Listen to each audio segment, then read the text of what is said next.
Hundreds of volunteers joined the search for Gaia Pope when the teenager went missing. The 19-year-old had epilepsy and mental health problems. Tragically, her body was found on the cliff tops to the west of Swanage 11 days after she was last seen alive. In her first TV interview, Gaia's twin sister Maya says trying to cope with the tragedy is still immensely challenging. The trauma has been, it's a massive shock. It still feels like, even though it's almost a year on now, it feels like it's been 5 minutes since we found out the news. And I'm still partly in shock as well as processing the grief. Gaia's death is the subject of 2 investigations by the Independent Office for Police Conduct. The first into how Dorset Police coordinated the search, the second into the way the force responded when Gaia made a rape allegation in December 2015.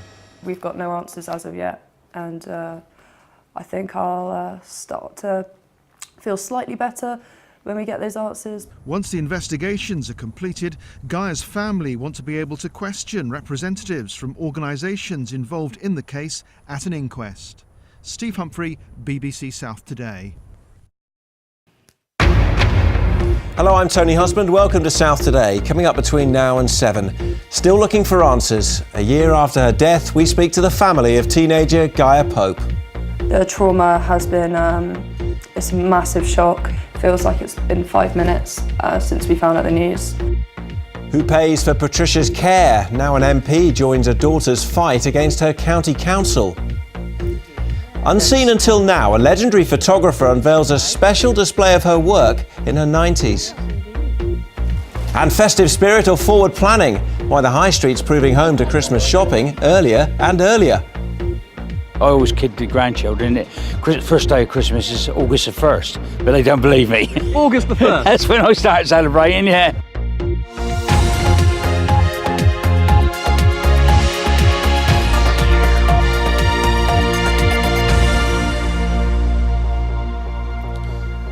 It's a year tomorrow since Dorset teenager Gaia Pope went missing. She was found dead 11 days later following a police investigation which is now under scrutiny. She died of hypothermia. In her first TV interview, Gaia's twin sister, Maya Pope Sutherland, says her family are still traumatised by the events of last year. She's been speaking to our reporter Steve Humphrey, who's in Swanage tonight. Steve, this was one of the biggest missing person investigations the South has seen. Yes, Tony, it was at around 3:45 in the afternoon of November the 7th last year that Gaia Pope went missing. Now, a lot has happened since then, but her family say that they certainly want answers to many of the questions they have about what happened. Hundreds of people turned out to help with the search for Gaia Pope. The 19-year-old had epilepsy and mental health problems. Tragically, her body was discovered on the cliff tops to the west of Swanage 11 days after she was last seen alive. In her first TV interview, Gaia's twin sister Maya says trying to cope with the tragedy is still immensely challenging. The trauma has been, it's a massive shock. It still feels like, even though it's almost a year on now, it feels like it's been 5 minutes since we found out the news. And I'm still partly in shock as well as processing the grief.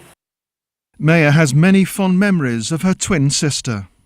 Yeah, really positive things that I remember about her. She always used to ask me to get her sweets on the way home or something like that, and it's just something I really remember about her. She loved her sweets. Gaia's other sister, Clara, says she's also struggling to come to terms with what happened.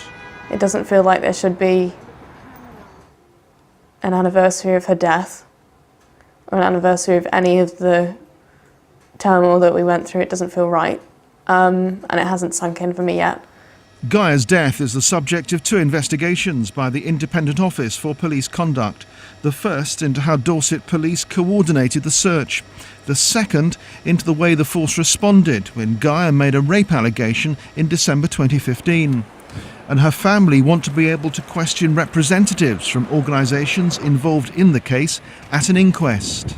We want to go from start to finish chronologically and work out exactly what happened and what claims were followed up by the police. The family's biggest hope is that lessons will be learnt from the tragedy. We would like to see some progression somewhere with that, not just with the police, but also with mental health services and the way that they deal with victims of sexual assault. Tomorrow marks the first anniversary of Gaia Pope's disappearance, the day she was filmed on CCTV buying an ice cream and then running up a road in Swanage. Her family will have to wait several more months before they start getting answers to their questions. Back to Steve now. So do we know when the investigations are going to be completed? Well, I understand it should be in the early part of next year. The Independent Office for Police Conduct has issued a statement on the case. It says this: "We are working to complete our 2 ongoing investigations as quickly and as thoroughly as possible. The investigations include reviewing a substantial number of documents gathered along with police communications. Investigators have visited the spot where Gaia's body was found. Once those investigations are completed, her family do hope to question representatives from organisations involved in the case at the full inquest into Gaia's death." From Swanage, back to you, Tony. Steve, thanks very much.